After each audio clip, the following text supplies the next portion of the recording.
오늘은 가난한 과수댁에게 공짜로 생긴 엄청난 재물과 그 재물에 대처한 여인의 이야기입니다. 구독과 좋아요 그리고 알람 설정 부탁드립니다. 재미있고도 좋은 글로 보답하겠습니다. 옛날 한양 남산골에 어린 아들 형제와 함께 외롭게 살고 있는 젊은 과부가 있었는데 큰아들의 이름이 학성이어서 동네에서는 학성네라고 불렀다. 전날과 다름없이 보리밥으로 아침 끼니를 마치고는 동생을 데리고 살인문을 나서려다가 무엇을 생각하는지 걸음을 멈추고 학성이 잠시 머뭇거렸다.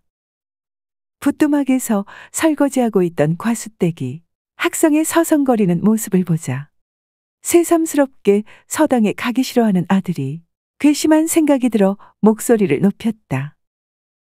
진시가 넘은지 이미 1시경이나 지났는데 왜 빨리 가지 않고 거기서 꿈을 대느냐. 학성은 항시 어머니의 말을 어려워하는 터였으나 오늘따라 대답조차 없이 여전히 머뭇거리고 서 있었다. 과수댁이 생각해보니 아침에 일어나면서부터 웬일인지 학성의 거동이 느렸다.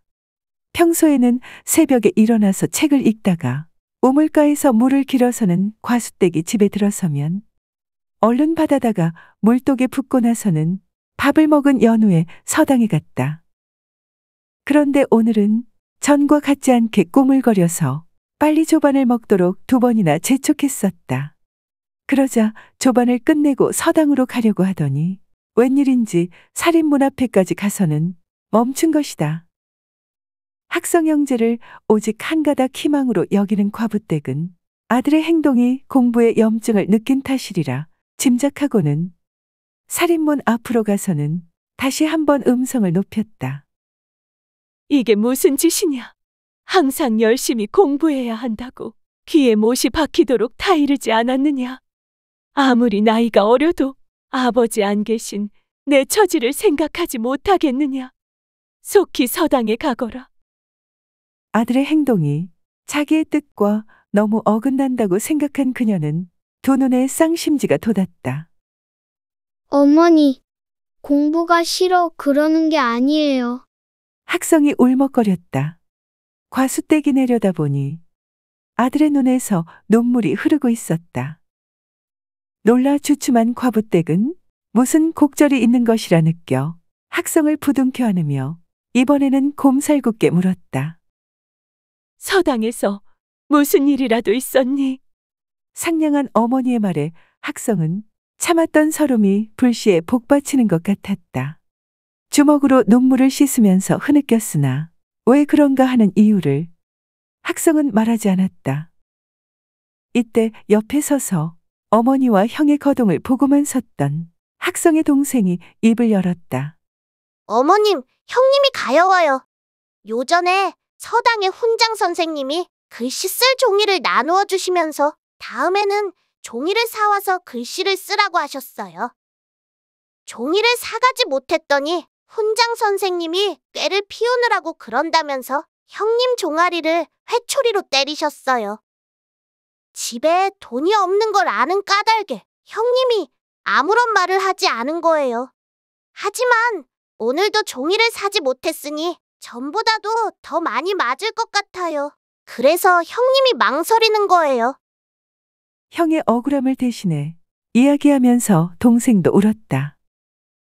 그 말을 들으니 과부댁의 가슴이 미어졌다. 그러자 강둑에 물이 터져나오듯이 눈물이 쏟아졌다. 내가 잘못했다. 그걸 모르고 내가 공부에 실증이 나서 그러는 줄로만 알았구나. 모두가 가난의 소친이라. 하지만 가난은 참기가 힘들어서 그렇지 죄가 아니다. 이번에 바느질 싹쓸 받으면 그 돈으로 종이를 사줄 것이니 오늘만 참고 서당에 가거라. 형제가 집을 나서자 눈물이 걷잡을 수 없이 복받쳤다. 살인문에 몸을 의지하고는 과부댁이 정신을 놓고 섰는데 정펀지나 청우지 사료. 하는 소리가 들렸다. 그 소리에 정신이 번쩍 든 과부댁은 얼른 방으로 들어가 바느질거리를 끌어당겼다. 삭바느질을 빨리 끝내려는 것이다. 바느질에 여념이 없는데 바깥에 소나기가 내리는 것 같더니 번개와 천둥까지 요란하게 곁들였다. 과부댁은 급히 마당에 내려가 비설거지를 끝내고는 다시 방으로 돌아와서 바느질을 계속했다. 바느질하는 중에 무심코 귀를 기울이니 마당에서 쇠소리 비슷한 소리가 났다. 이상도 하다. 마당에 쇠붙이라고는 없는데 어디서 나는 소리일까? 바깥을 내다보니 처마 밑으로 낙숫물이 떨어지면서 땅이 움푹 파였는데 쇠소리는 거기에서 나는 것 같았다. 계속해서 나는 쇠소리에 신경이 쓰여 과부댁은 봉당 앞으로 내려가 살펴봤다. 처마 밑으로 낙숫물이 떨어지는 것에 가보니 유달리 땅이 움푹 파인 곳에서 쇠소리가 나는 것이었다. 형제가 가지고 놀던 쇠조각이 파묻혀 있는 게 아닌가 하는 생각이 들었지만 호미를 가져다가 땅을 긁었다. 조금 긁으니 쇠소리가 더 커지더니 계속 파헤치니 뜻밖에도 가마솥이 하나 나왔다. 나쁜 짓 하는 것도 아니었지만 재물에 부끄러워져서는 과수댁은 사방을 휘휘 둘러봤다. 살인문까지 걸어 잠그고는 가마솥의 뚜껑을 살짝 열어보니 누가 생각이나 하였으랴? 소 속에 은자가 가득 차 있었다. 이게 어찌 된 일인가? 누가 갖다 묻어 놓았던 것인가? 옛날부터 묻어 두었던 것일까? 그러면 왜 가져가지 않았을까? 머릿속에 갖가지 생각이 들었다. 하지만 도무지 알 수가 없는 일이었다. 한참 동안 궁리에 잠겼는데 그야말로 천가지 생각과 만가지 느낌이 교차했다. 필시 불보살님이 가긍한 우리 식구를 불쌍히 여겨 도우신 것이리라. 이제는 궁색한 살림을 벗어날 수 있겠구나. 가마솥의 은자를 방으로 가지고 가서는 과수댁이 흐뭇한 표정을 지었다. 우선 은자 하나를 헐어서 글씨 쓸 종이를 사야겠구나. 푸죽간에 들려 쇠고기를 싸서는 고깃국이라도 끓여서 애들을 먹이자. 얼마나 좋아할까? 그렇게 한참이나 공상에 빠져 있다가 문득 정신이 번쩍 들었다. 이것을 팔면 몇만 냥이 될지는 모르지만 당장에 큰 부자가 될 것 아닌가. 그러면 내 사랑하는 아들들은 고생을 모르고 크겠지. 이런 생각을 하다가 과수댁은 가마솥을 구덩이에 도로 집어넣고 호미로 흙을 긁어 모아서는 깊이 묻어버렸다. 다행히 비가 심하게 온 날이라 과수댁을 찾는 사람이 아무도 없어서 비밀을 지킬 수 있을 것 같았다. 과수댁은 아무 일도 없었다는 듯이 시치미를 뚝 떼고 있다가는 간단한 살림만 챙겨서 부랴부랴 이사했다. 그러고는 전과 다름없이 삭바느질과 품일로 겨우 끼니를 이어가면서 아들 형제를 공부시켰다. 가냘픈 여자의 손으로 무섭게 커가는 두 아들을 먹이고 입히고 공부까지 시키자니 말할 수 없을 정도로 어려웠다. 하루하루 사는 것이 마치 사방이 낭떠러지인 백척이나 되는 절벽 위에서 보내는 것 같았다. 더구나 공부가 날로 넓고 높아지면서 서적이나 지필목 값이 많이 드니 그 뒤를 대노라고 가랑이가 찢어질 정도였다. 세월이 흘러 과수댁의 나이가 40이 가까워지자 과로에 지쳐 건강이 약해지면서 삭바느질과 품위를 많이 하지 못하니 보리밥으로 끼니를 때우던 것을 어쩔 수 없이 보리죽으로 바꾸지 않을 수 없게 되었다. 아들 형제의 수업료를 내기 위해 여기저기 돈을 꾸러 걸음할 때마다 간절히 생각나는 것은 도로 파묻어버린 은자로 가득 찬 가마솥이었다. 괜히 방정맞게 그런 짓을 했어. 못 이기는 체하고 내 재산을 만들어 버렸더라면 이런 고생은 하지 않아도 될 것을. 이렇게 후회하다가도 아니다. 참아야지. 참아야지. 하고 머리를 절레절레 내저으면서 이를 악물고 고생을 견뎠다. 옛 어른들이 말하듯이 아이들은 부모의 말을 듣기보다는 부모의 등을 지켜보면서 큰다. 어머니가 자기들을 위하여 피 맺히게 고생하는 것을 바라보면서 학성 형제는 더욱 정신을 쏟아 공부에 열중했다. 그러는 사이에 세월이 흘렀고 두 아들은 약관의 나이가 됐다. 지성이면 감천이라는 옛말이 헛되지 않았던지 두 아들은 앞서거니 뒤서거니 과거 시험에 급제했다. 아이들이 벼슬을 하니 차차 형편이 나아졌다. 그러던 어느 해 남편의 기일에 제수를 마련하고 술을 빚어놓고는 친정오라버니를 오라고 해서는 제사를 지내고 음복하는 자리에서 아들 형제를 앞에 두고 입을 열었다. 너희들의 아버지가 일찍 세상을 하직할 때 어린 너희를 나에게 맡기면서 눈을 채 감지 못하였다. 두 손으로 남편의 눈을 감겨서 떠나보낸 후 너희들을 잘 가르치지 못하여 집안을 다시 일으키지 못할까. 돌아가신 그이에게 폐가 되지 않을까 하고 평생 조심하였다. 그동안 고생은 많이 했지만 너희 형제가 사람 노릇을 하게 되었으니 저승에 가서 그이의 얼굴을 보아도 이제는 부끄럽지 않겠다는 생각이 드는구나. 그러는 중에 머리가 허옇게 휘었고 옛말할 나이가 되었으니 덮어두었던 일을 말하지 않을 수 없다.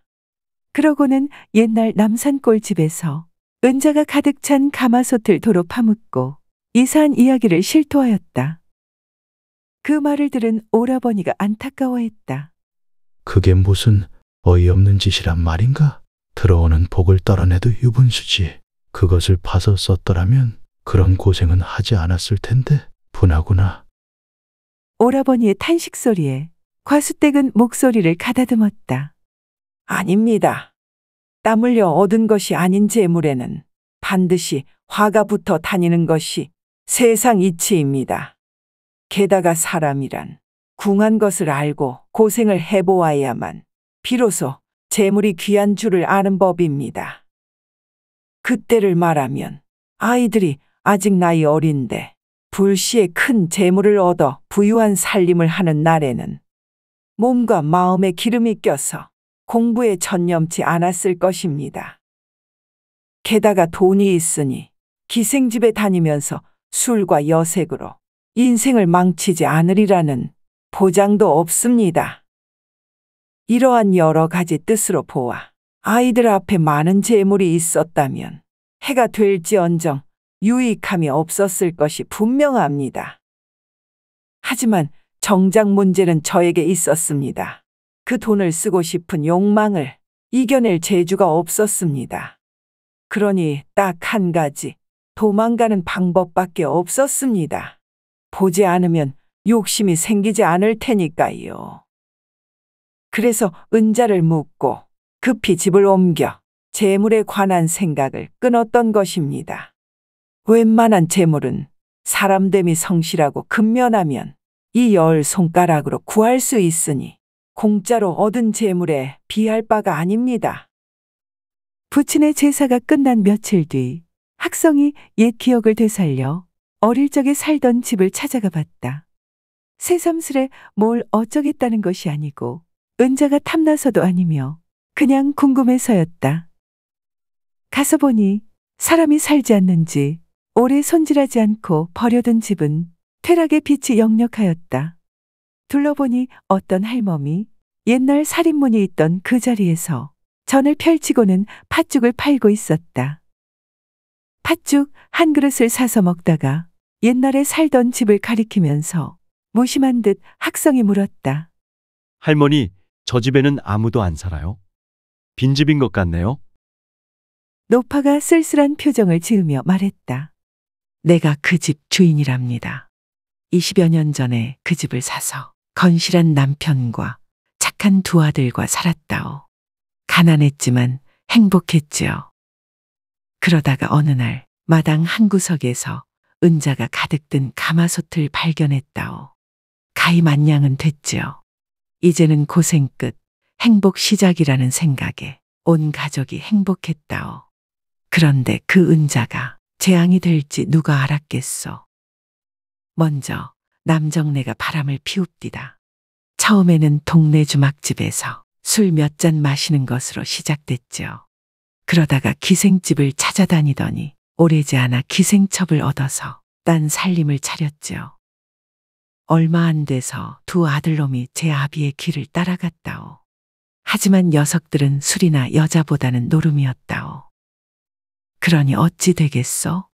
술 처먹고 계집 가랑이 속에 살던 남편은 몇 년 안 가서 세상을 버렸고 두 아들놈은 노름에 미쳐 남아있는 집안 재산을 다 거덜낸 뒤에 요즘은 노름방 뒤쪽에 앉아서 잔심부름해주고 개평이나 뜯으면서 상갓집 개처럼 살고 있다오. 감당이 안 되는 재물은 재앙 중에 재앙이라는 사실을 뒤늦게 알았지만 그런다고 어쩌겠소. 팥죽할 몸을 뒤로 하고 집으로 돌아오는데 목덜미로 밤 기운이 서늘하게 기어들었다. 어머니가 자식의 교육에 얼마나 진심이었는가를 알고 학성은 어머니의 뜻을 받들어 평생 청렴한 사대부의 삶을 살기로 다짐하고 또 그렇게 살았다.